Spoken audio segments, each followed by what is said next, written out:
All right, it is Wednesday, November 10th. Everybody's off their big bye week. We kid. Because they're kind of all bye weeks now. But anyways, Washington football team's gearing up for the big Tampa Bay Buccaneers, Hoot Nanny. And we got a lot of things to get into today, Riggo, and let's toss it right to the big guy. Thank you, Todd. Riggo out. Record show.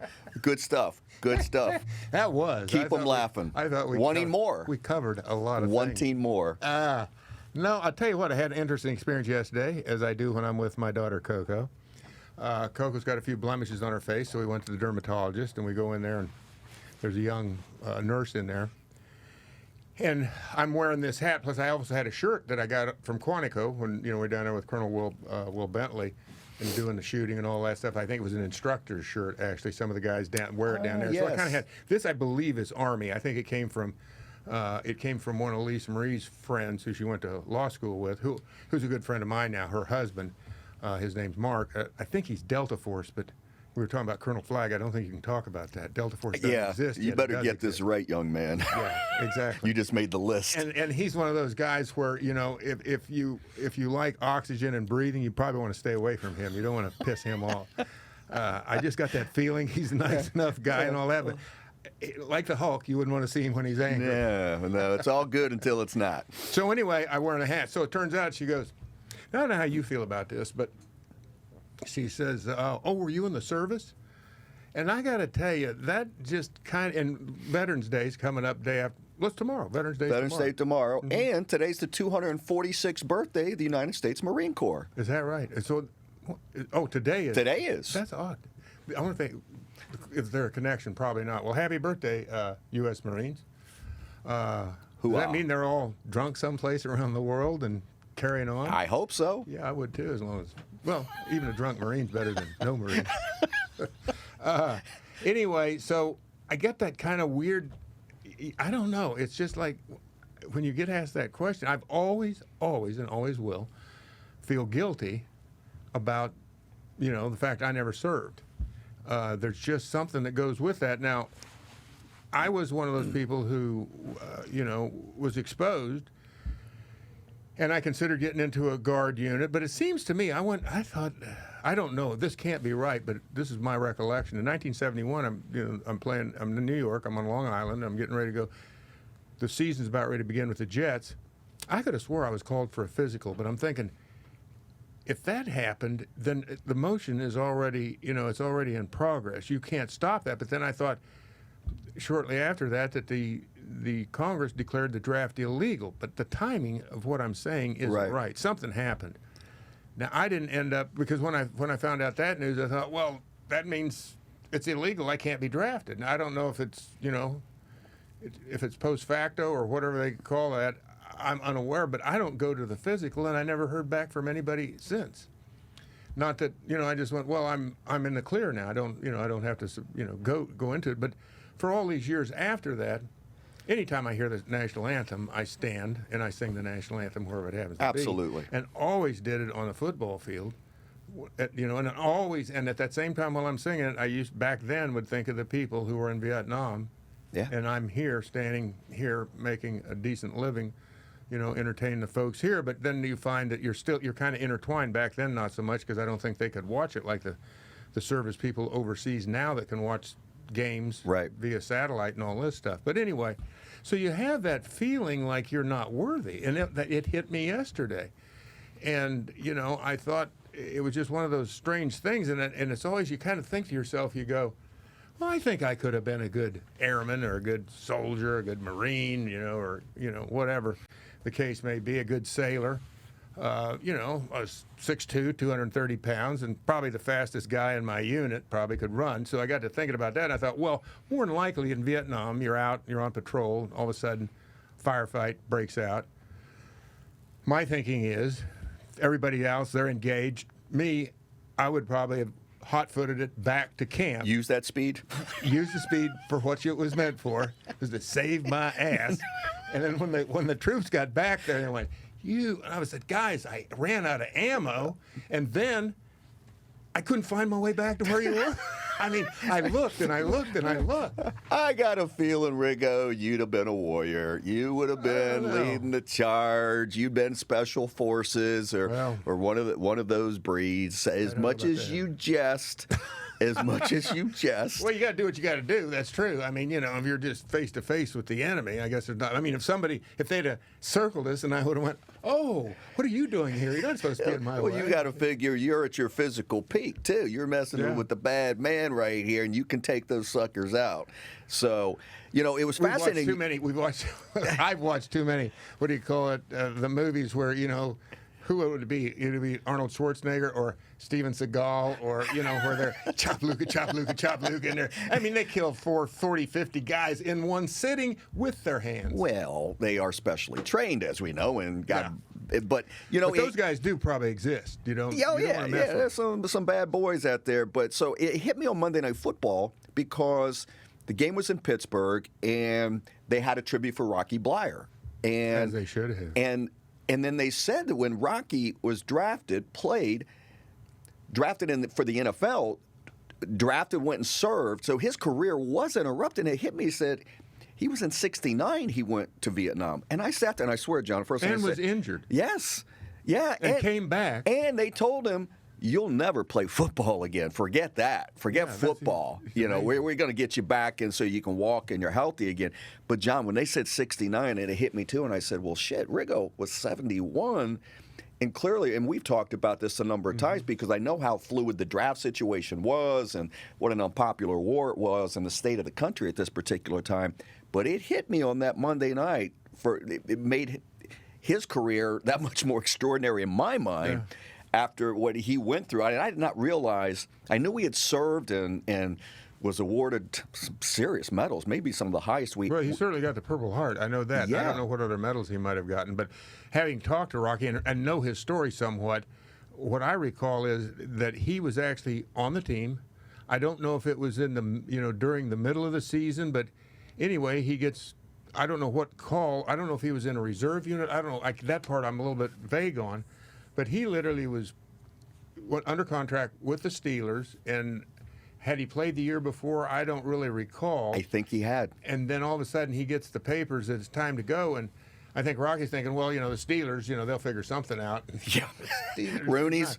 They are a little weak when it comes to that kind of stuff, and he ended up, and he, like you said, he served in Vietnam. He comes back from that, and of course he goes on to play. He's got 4 world championship rings, and he gained 1,000 yards. I mean, and he was basically Franco Harris's blocking back for all those years. Yeah. I mean, I know he went to Notre Dame. I mean, his story is incredible, really. And then he ended up, I think he was a sportscaster in Pittsburgh for all these years afterwards. I don't know if he's retired or not, but yeah, Rocky's the man. Truly, truly incredible. Mm-hmm. And so as we do salute all of those that have served our country over the years here for this week, and hopefully every day everybody's got a little piece that they remember, and how lucky we are that the 1% looks out for the other 99% of us. Yeah, I don't know what the exact numbers are, but that sounds about right. But yeah, they do a heck of a job, that's for sure.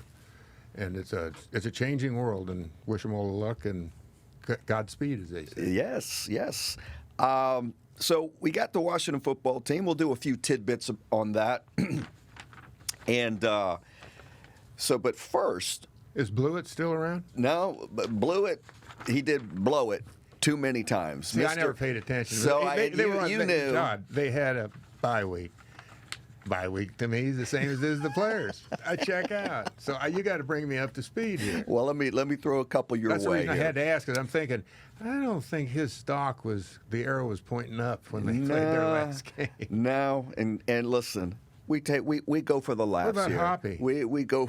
Is he back in town? It gets better, John. Okay. Hoppy, Mr. Dustin Hopkins, he kicks the game-winning field goal for the San Diego Chargers and gets the game ball. Can't make it up. Cannot make it up. Now, I believe he did miss one extra point just to keep it hoppy. Yeah, exactly. Keep it interesting. Stay in character. I think that calls for Toby Keith. How do you like me now?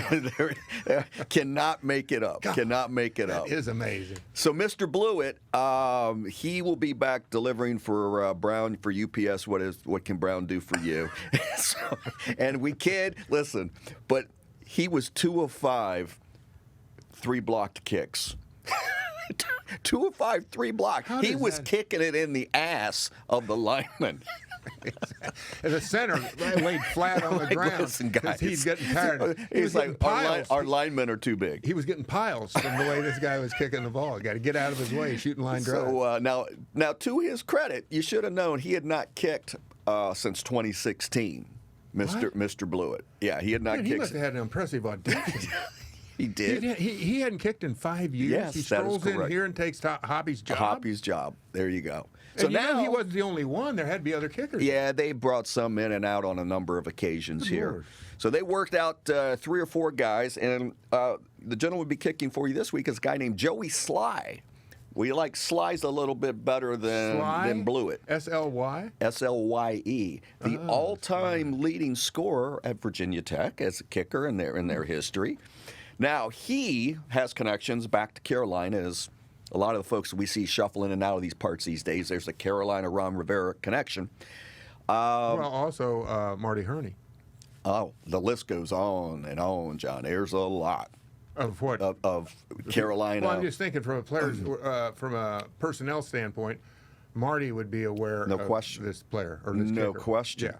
Now, the good news about Mr. Sly, Joey, so he was drafted in 2018, came out of Virginia Tech, and at least he's bounced around on 4 different teams, and he has kicked for 2 different teams already this year. He played 3 games with Houston because their kicker got injured early in the season. He went on replacement duty there, made 4 or 5 field goals, 7 out of 8 extra points. Their kicker gets healthy. They release Mr. Sly. He just did the same thing with the San Francisco 49ers, who their full-time kicker got injured in October. He went in and did a little pinch hitting over there. The main guy came back. And they released him. And so there's your new kicker. And you're going to need all the points you can get with what's on tap this weekend against the Tampa Bay Buccaneers. Kicking game we know has not been. Listen, for all the reasons that are wrong in defense and offense and points, but especially you got to have a kicker, and those points are at a premium. You can't have a guy miss extra points and a guy that you can't count on from 40 or 45 yards anymore. You got to have him. This is a little bit unique, though, I would say. This week, I'm throwing this out here. I could be completely wrong about this based on what we've seen so far from the play of the defense. They're probably going to be on the field a long time, I'm guessing. I don't know. And unless they step up and start stopping people on 3rd down. Yeah, but, it's the Tampa Bay Bucks, world champions. They just got dusted off the week before. Didn't they lose last week or the week before? No, they were on bye as well. But they lost going into the bye. They did. And they're going to be ticked off. New Orleans, I believe, beat them the week before. They lost. And so that's what I'm saying. They're coming up here, and they know they can't. Who was it that upset L.A.? Who did the Jacksonville Jaguars? The Buffalo Bills. Buffalo Bills. So, in other words, here you have, how could that possibly happen, right? Well, those kind of things do happen in the NFL, and from that standpoint, Washington has a chance. If Tampa Bay's coming up here going, well, it's a good game, we get to come back against Washington, after that loss, and we've had 2 weeks off, we're ready to go, and they kind of come in and act like they did in that playoff game, I don't know. I mean, I think that's a... Well, they've got Heineke tape under their belt now, right? So they didn't know what they were getting, and we knew they took them lightly as a 7-9 team. A 7-9 team, really? You guys are in the playoffs? Yeah, with whatever. With a quarterback who was studying for finals right. 3 weeks or 2 weeks before this. It's like, I would have thought the same thing. I mean, that's why I still think that Heineke's performance in that game is one of the greatest performances the NFL has ever seen, if you factor in, as the Russian judges never do, the degree of difficulty.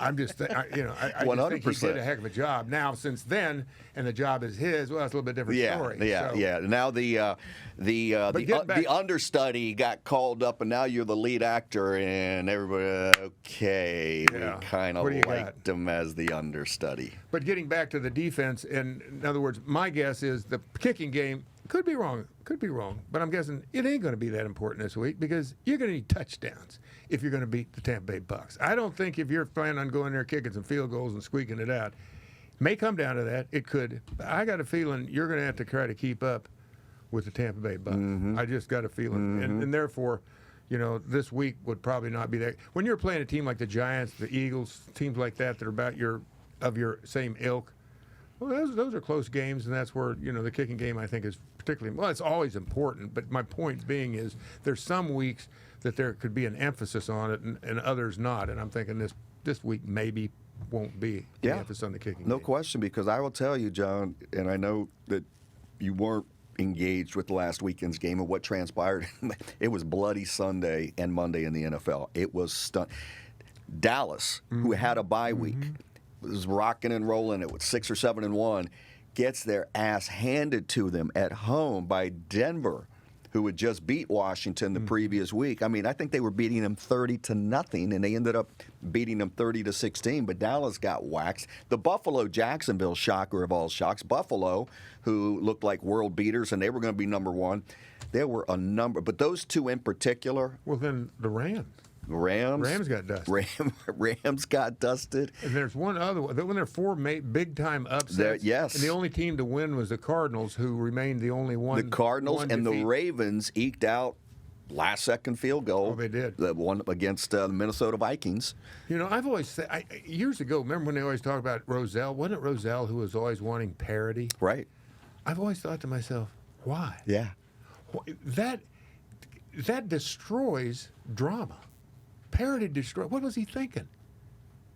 You don't want parody. You got to have Goliath. You got to have David. That's what makes it interesting. It goes in cycles, right? People were getting. That would drive Las Vegas nuts. Parody. What do they do? I don't know. They're even this Let me week. tell you something. Pick a winner. You know how many people lost gambling? Do you know how many people? Do you know how many people? I wanna know about that. There's what we call a Am I talking to survivor one? pool. Yes, you are. Damn it! Still a little bitter. Dallas Cowboys in my survivor pool. What was the spread, by the way? So it was. It was Dallas probably by about a touchdown, and but there's a number of ways you can bet this, but 100%, 10 out of 10 times, everybody's picking Buffalo over Jacksonville. I mean, and you're definitely giving the points. Yeah. And I think what was. Well, you can also bet the money line. 14 or 15. It was. Something, it's a huge number. It was pretty goofy. It was a huge number. But even that you would have felt like. Doesn't matter. Well, my point being is that they could have given you 21, and you would have probably still given the points, right? Speaking of which, what do you think this weekend's Burgundy and Gold and against the Tampa Bay Buccaneers? Well, they both had a week off, so they're even there. I'm going to say 11. 9.5. Really? Tampa Bay 9.5. Now it's funny because and it's based on the defense. I saw a couple of local pundits here. They're not pundits; they're reporters. But actually, they're not reporters; they're repeaters because they never break any news. They just pontificate and regurgitate the stuff that comes out of the park, Basically, whatever, and saying, "Oh man, that seems like a big number. It seems like a big number." They're hamburger helper. Yeah, and I'm sitting there going, "Are you nuts? It actually should be higher." Do you realize Washington is 1-7 against the spread? And 0-5 when the spread's been, they've had a bunch of double-digit spreads. Yeah. So they're 1-7. This team stinks. They're getting no respect. And this game, you're coming off your bye week, and Rivera's he's been more vocal. And the walls, they're starting to be sweat on the brow. And he called out Chase Young in a polite way. Said he had a long conversation with him. They reviewed tape and, second year. And to his credit, he's getting double teamed. And people have changed their games because he had such a successful rookie season. And that now we expect him. The blah, blah, blah, blah right now. That was I think if we go back to the very first game of the season, which I did not see, the Chargers. Rookie tackle. Stoned him. And since that time, you call it the rooster move or the chicken move or the chicken dance, whatever he's doing or whatever. So that was Rivera's polite way publicly of saying, I wonder why he did that. Huh? Why would he even comment? Because people are asking him, what about Chase Young? Yeah. And so he's got to come up with something to, what do you, I had a long talk with him. I don't know if he's got the C, John. He's the captain. This was your vaunted, this was the one part of your team you weren't supposed to have to worry about. That's true. And it's awful. The pass rush. And it's gotten slightly better these last couple of games, but look, I agree. Right? Yeah. No, it is. It has gotten better a little bit. Right. And I'm trying to think. That was the the Denver game actually was where you noticed improvement. Mm-hmm. But then you're going, but Denver doesn't have an offense. Right. So and that's what makes it, like you're talking about, to get back to this point spread. What'd you say? 9.5. 9.5. I'm with you. I said 11, and I was kind of thinking, it could be at 14, 15 or something. I mean, I think it could easily be more, but I'm thinking the bookies are going, well, the defense is finally coming together and they're putting it together, but this will be the test. If they can put pressure on Brady. Listen, if they can put pressure on Brady, I mean, all bets are off at that point. The problem then becomes, can they score? Mm-hmm. But clearly... Be a good problem to have, though, right? Oh, well, it's the only way, really, unless you've got a real, machine yourself, say like the Buffalo Bills that played before last week, where they can hang some points, or maybe maybe I want to call them St. Louis, maybe the Phoenix Cardinals or Arizona Cardinals. Yeah, that that then maybe you can go toe to toe with Tampa Bay, but you got to be able to score some points. But if not, I mean, the best way to beat him, which very seldom happens, but when you fluster Tom Brady, you got a chance to win that football. Yeah, he does not forget being hit. He doesn't want you like within 3 feet. He's a front runner, but God bless him because he's always in the front. He knows what he does well. It's a good position. A, if you can get it, and B, you can keep it. Yeah, well, but he does. I mean, he's had plenty of come from behinds, but when a front runner, I mean, he plays clean.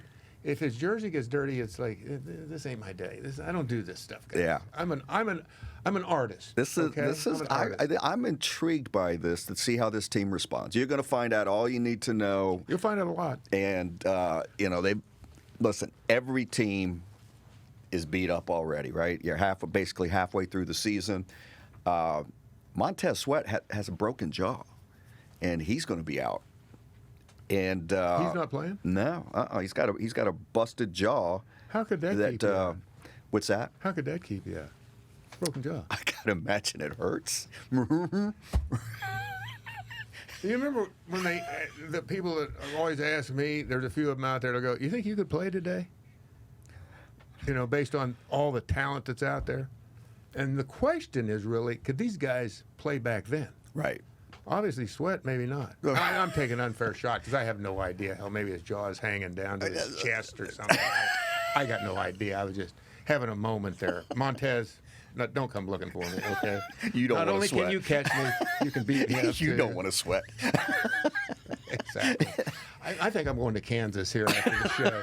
He'll never find me out on a farm. I'm going that I got to feel. Mm-hmm. All right, so speaking of which, but we know that you did play a tough guy on Sundays, and I've got some incredible. Wasn't one. Oh hell, bull crap. That's crap, I say, Riggo. So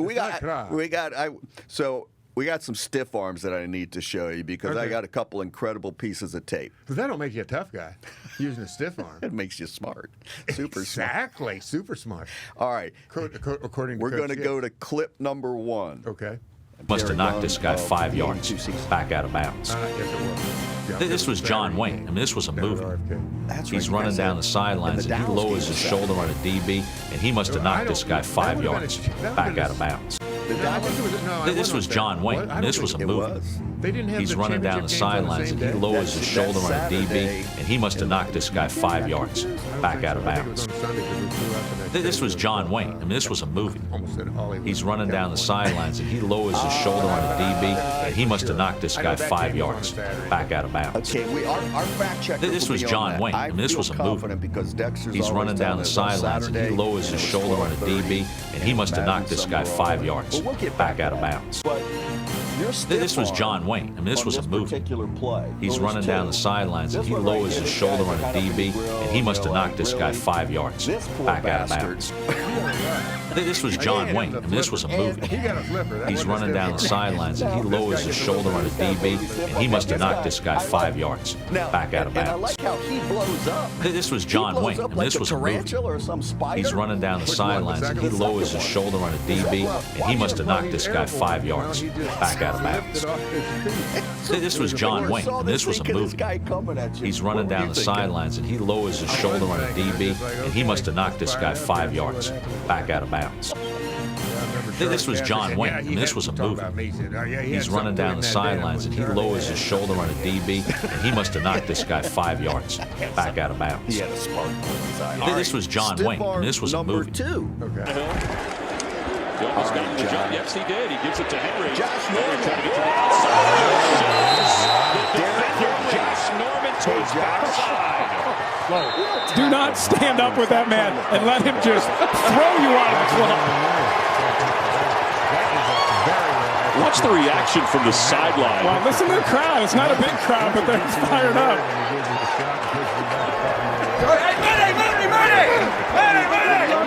He's got him up high. Almost got him to jump. Yes, he did. He gives it to Henry. Henry trying to get to the outside. The defender, Josh Norman, to his backside. Do not stand up with that man and let him just throw you out of the club. What's the reaction from the sideline? Well, listen to the crowd. It's not a big crowd, but they're fired up. All right, John, this little booger is 6 years old. This is in Alabama. Little hand up. 1, 2, get some. Hey, you come here, punk. No, he isn't just pushing them off. He's knocking them down. Look at this. He's They look like bowling pins. He's just like boom, boom, boom. I think that's the best stiff arm. I mean, forget Derrick Henry, forget John Riggins. That's like, that kid is the stiff arm king right there. He's like, the kids are like trying to raid his trick-or-treat basket, and he's like, That's probably what it is. Here's something for you, and one for you. And yet I've got one for you. Check it out, dumbass. Kid's 6 years old, Alabama, the same hometown as Jameis Winston. Pretty sure he's already got a full ride to Alabama. I wouldn't be surprised. Well, let's just say he's got people watching him now. There's no doubt about that. That hit last week, man. I couldn't. It's one of these you couldn't. Saw that? How'd you come across it? I just, it just came across social media. It's like little baby Derrick Henry just mauling. No kidding. I mean, he was nailing those guys. Check out, look at the coaches running down the field with him. Yeah, there's some great audio. The coaches are hooping and hollering, then they can't stop laughing. Did they get flagged? No. They should have been flagged for that. You can't be doing that. You can't be laughing. That's what do you call it? The thing that they're all over nowadays. Oh yes, he's. What do you call it when they get 15 yards for unsportsmanlike conduct? Flagrant. Taunting, flagrant, and that's taunting. But it's stuff like that. I mean, that's just natural. You can't help but laugh. Well, there's 5 kids that might be traumatized for the rest of their life. And get back to it. Tackle low, children. Don't go high. And why every one of them why are they is up tackling high? Exactly, because they're not taught right. Well, because they're watching Josh Norman do this. That's why they're tackling high. So we've answered and he's watched Derrick Henry, and he says, come high. Yes, exactly. This is the way it works.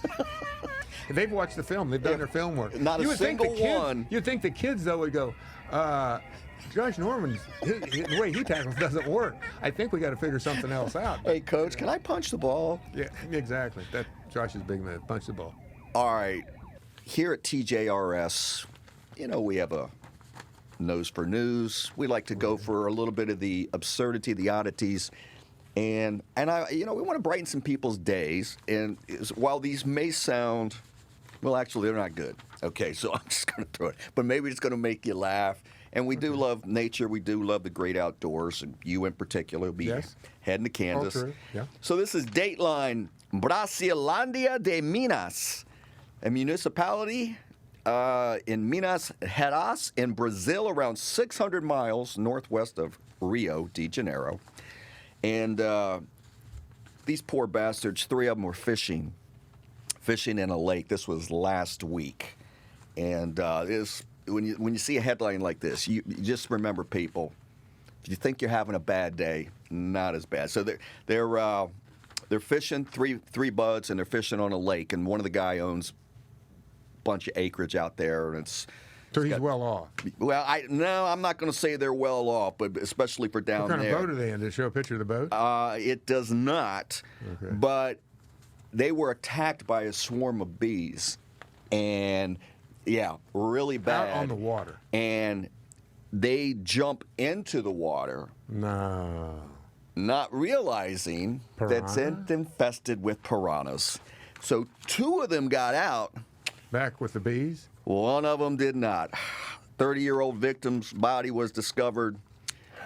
Found his face, his ears, and part of his body had lacerations left by the killer fish. recovered at around 13 feet from the shoreline. So you're having a really shitty day when you're attacked by bees. It can't get any worse. And the remedy is to jump into the piranha. Yeah, not good. Not good. And you know what it makes me feel? I think it has to be. They paddled out to where they were. They were not well off. Yeah. If you had a boat, they'd have fired up the engine. Yeah, and they just were got not away from the boat. They were not of that means, and they did not recover his body until the next day. That's the kind of story that that happens and has happened through the millennia. You know what I'm saying? Through whatever it may be, where Mother Nature comes together in a way that you just can't fathom.